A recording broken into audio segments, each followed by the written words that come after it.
kebayang Kak kalau kalau berantem apa ya? Fight. Nah, itu bahasanya itu tuh kalau misal ada yang kebawa emosi kayak sampai gitu. Itu kan ada wasit Itu aslinya. gimana? Ada wasit, dalam arti ada wasit.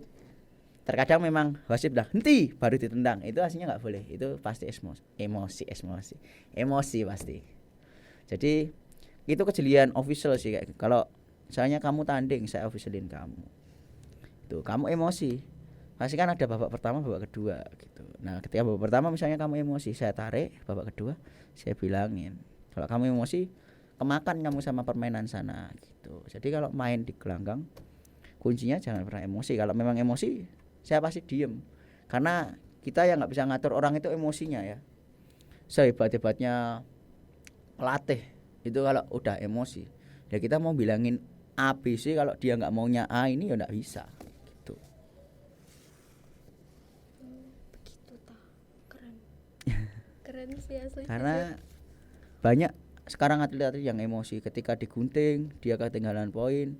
Kan terkadang atlet sekarang itu cerdik, dalam arti cerdik, aku tahu nih musuhku apa ini guntingan, dia digunting terus kita bekalin, dalam arti kita bekalin, kita buat luka dia gitu tuh. Banyak yang kayak gitu, terus kita mancing dia emosi. Ketika emosi dia nggak mungkin bisa mikir. Iya Gitu. sih. Pasti kita ganjelin aja, kita tendangi gitu. Sakit. Karena kan ada body protector ya, beda Iya. kalau di perguruan saya itu kan bersih diri, itu ada yang jenjangnya tanpa body protector. Jadi kalau pertandingan bersih diri itu ada yang dewasa kelasnya hijau biru atau biru ke atas itu tanpa menggunakan body. Jadi kita pakai olah nafas. Tapi kalau di pertandingan fight IPSI Indonesia ini tidak ada. Jadi semuanya pakai pelindung body, pelindung kemaluan, deker gitu tuh. Kalau semisal ada yang luka gitu, itu tuh ada tim kayak ngobatinnya gitu nggak sih? Ada. Jadi di setiap pertandingan itu wajib ada medis. Setidaknya penanganan pertama ketika terjadi sesuatu yang kita tidak inginkan. Pasti memar itu pasti. Tapi kan ada yang lebih parah, mungkin retak, patah gitu. Karena kebetulan saya pernah kayak gitu. Pernah dalam arti pernah menggitukan orang sampai patah gitu. Aku kira yang jadi korban. Ya, puji Tuhan jangan sampai. Jangan no. Karena kita kan nggak tahu namanya orang ditendang tangan, orang ditendang kaki bisa ngepasin sendi atau apa, itu kan kita nggak tahu. Ya makanya awali semua dengan berdoa, yang terbaik itu. Benar, awal berdoa, akhir berdoa. Iya betul. Benar.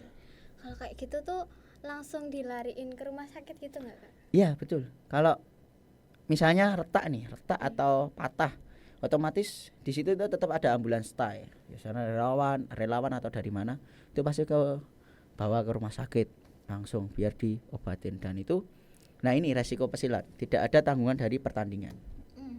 Biasanya seperti itu. Jadi benar-benar pure. Kayak kamu kecelakaan nih di pertandingan, kamu tak antarkan ke rumah sakit, yaudah yang ngurus official pelatih gitu.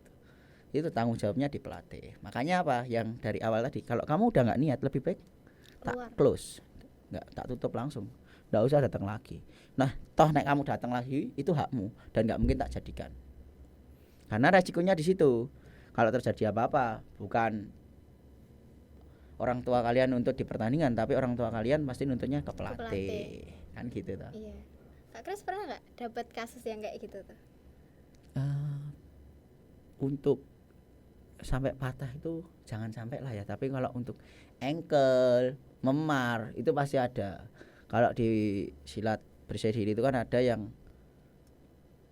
namanya teknik penyembuhan. Jadi berapa untuk penyembuhan pertama itu ada. Jadi kalau memang selesai gitu langsung diblebet ada dikasih obat gitu tuh. Jadi memang kita benar-benar saat latihan pedomannya itu saya ya asuh gitu loh, dalam arti kita melatih ketika dia ada resiko cedera ringan, urat ya hitungannya apa otot, itu ya kita selesaikan sendiri sebisa mungkin. Kalau enggak bisa kita baru ke tukang pijet atau mana. Biasanya kalau pesilat-pesilat kayak gitu. Tapi kalau untuk patah memang nggak bisa sih, kita harus ke medis.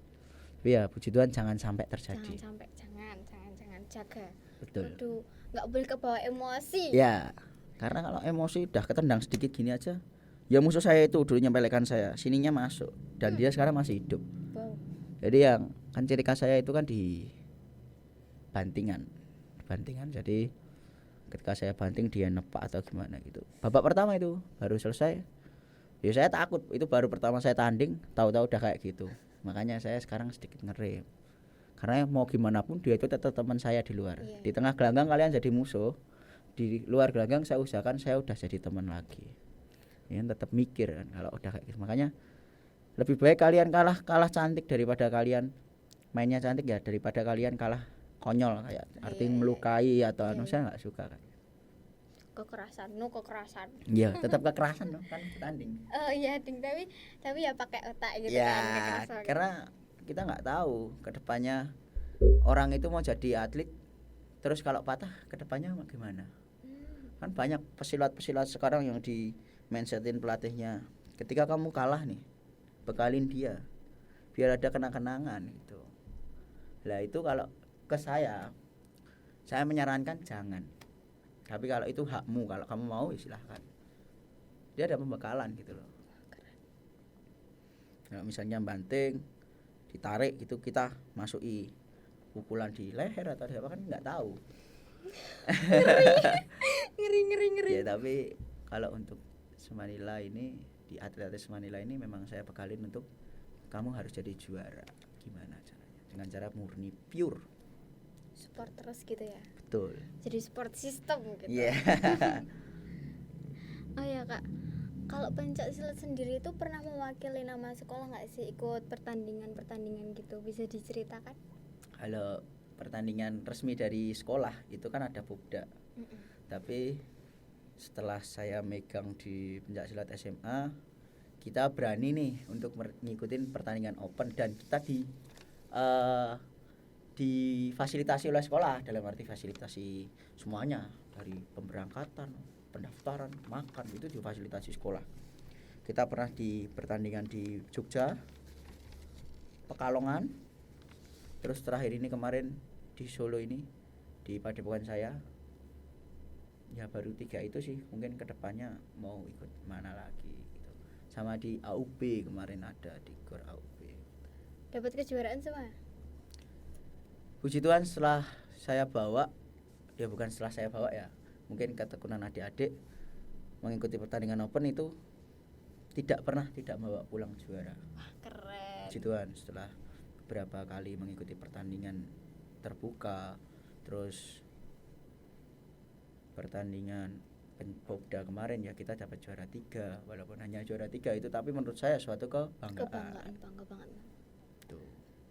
Kalau bisa disebutin juaranya dari awal sampai akhir nggak kak? Akhir-akhir ini aja sih. Oh, iya. Tadi kan Popda, kalau yang lainnya? Kalau Pekalongan kemarin itu kita bawa yang dari SMA atau itu kan tim ya, kita lingkup tim aja ya. Oke. Lingkup tim itu ada 17 atlet atau 19 atlet. 19 atlet, 4 official dan 2 manajer. Itu dari sekolah itu ada 15 atau 16 gitu. 3 emas, 5 perak, 7 perunggu. Keren woy, asli keren banget, medalinya akeh banget ya loh. Keren. Itu saya jelaskan dulu, itu prestasi bukan pertandingan kayak pemasalan ya. Kalau pemasalan itu kamu menang kalah dapat juara gitu loh. Ini karena prestasi. Kadang kemarin saya ya sampai kagum waktu ke Pekalongan, walaupun banyak sekali cobaan dari Tuhan, itu banyak, dari transport kurang, gini kurang, tapi ya satu kebanggaan saya bisa bawa, walaupun kita belum pernah bawa juara umum ya, tapi suatu kebanggaan bisa ngalahin atlet-atlet besar di Pekalongan sana. Ini event terdekat kemarin itu sih. Ya kan dimulai dari kecil dulu, besok Ya. berkembang Betul. gede, nanti nasional, internasional. Ya. Amin. Siapa tahu memang ada jalan ke sana. Amin, pasti ada. Kan ada niatan, Betul. ada jalan. Betul sekali. Kalau mau ikut lomba-lomba gitu ada latihan khususnya nggak sih kak? Ada. Jadi contohnya sekarang kita mendekati di event PD kan, ada beberapa atlet ini yang kemarin habis tanding itu kita persiapkan untuk kejuaraan dunia berjadi di Bali. Itu kan kita harus seleksi dulu. Jadi mendekati seleksi itu kita harus persiapan sore ini kan tadi Senin Rabu Jumat kan kita tambahin setiap malam kita latihan. Tapi memang ya biasa kalau malam itu pasti ada yang tidak diberikan orang tua, tidak di bulan dan lain-lain. Tapi tetap setiap malam ada latihan dipadukan itu. Jadi untuk persiapan pertandingan terdekat. Karena apa? Kalau 3 kali itu tidak cukup. Latihan itu minim sehari 2 kali itu harus. Kalau semisal Kak udah tanding tapi nggak membawa kejuaraan gitu, kan mesti pemainnya sedih tuh Kak. Ya. Aduh piye Tidak dapat juara gitu ya. Iya, padahal udah berusaha tuh, aku Ada. nggak dapat juara gitu. Ada anak dari anak sini dia biasa dapat juara. Karena apa? Menyepelekan. Pasti itu. Kunci pesilat itu jangan pernah menyepelekan. Ya dia menyesal sampai mas aku kok iso kalah gini-gini bla bla bla bla. Ya kamu tahu kesalahanmu apa? Satu, kamu menyepelekan. Yang kedua, kamu tidak dengarkan kata official itu. Jadi kita kasih motivasi ke situnya. Oh dia terus mau lebih dewasa. Karena kunci pertandingan itu aslinya bukan kemenangan, tapi di mana kalian bisa main bagus, apa yang telah kalian latihkan selama ini kan gitu. Terus kita latihan, refreshingnya kita bertanding, juara itu bonus. Nah, kalau kayak gitu terkadang memang mangkal, saya sendiri pun wah kok gak juara gitu. Tapi ya pasti ada jalan kayak gitu, kedepannya pasti bisa juara asalkan kita mau tekun. Itu sih. Bener. Kalau semisal habis permainan gitu Kak, ada istirahatnya nggak? Kalau kan habis lomba tuh Ya. nanti kan capek, Ya. udah latihan terus dapat juara misal atau enggak gitu kan, mentalnya kan juga Ya. terbang ambing gitu. Itu tuh ada istirahatnya nggak? Kalau saya biasanya misalnya Sabtu Minggu pertandingan nih, kita selesai minggu itu pasti 8:30 malam atau gimana. Pasti Senin itu saya suruh libur, semuanya harus free libur. Jadi memang saya izinkan sekolah, saya izinkan orang tua biar dia bisa istirahat di rumah kan gitu. Tapi setelah selesai ya kita mulai latihan lagi dan untuk evaluasi. Iya. Situ biasanya sih gitu sih. Nah, karena event itu biasanya Sabtu Minggu gitu. Atau kalau memang itu. Berarti Kak Kris tuh mengayomi banget ya. Wah, itu tergantung orang menilainya sih. Kalau saya ngomong mengayomi berarti saya sombong. Aku menilainya mengayomi Kak. Nggak. Dari cerita-cerita, Ya, wah juga. keren banget ini. Buat kalian yang mau ikut ekstra silat nanti bisa ketemu Kak Kris. Bisa sharing-sharing juga nanti sama Kak Kris. Ini teknik-teknik apa nanti pasti diajarin ya Kak ya. Ya, pasti. Kalau selagi saya bisa dan mampu pasti saya kasih teknik itu. Tapi ketika saya tidak bisa atau belum memahami, saya pasti tanyakan kepada pelatih saya. Ketika saya memang saat ini melatih, tapi kan saya tetap ada pelatih di atas saya. Jadi tetap ketika saya tidak tahu, saya pasti tanya ke atas saya.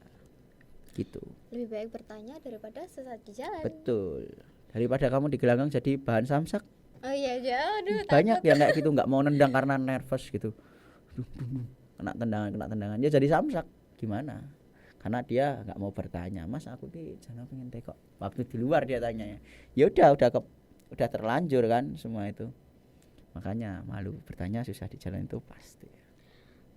Kalau kena samsek kayak gitu gimana tuh Kena perasaan? tendangan. Nah. Iya, kena tendangan gitu. Aduh, pasti sakit banget itu. Lah itu. Makanya kita latihan fisik, kita latihan mental. Fisik itu memperkuat otot ya. Jadi kalau kalian kena tendangan sekali dek itu tidak terlalu sakit, tapi ada rasa sakit. Makanya ada pelindung. Jadi pelindung body kayak gitu tuh itu untuk mereda rasa sakit. Ya banyak yang ditendang merasakan sakit karena power tendangan itu gitu loh. Jadi enggak masalah sih untuk kena tendangan sakit sedikit, tapi kan ketika kita have fun, kita seneng, jadi rasa sakit itu hilang gitu. Bawa enjoy aja Ya betul. Sukacita. Iya. Kayak namaku Joy. Yes. Ya ampun, break banget sih aku. Nggak apa-apa.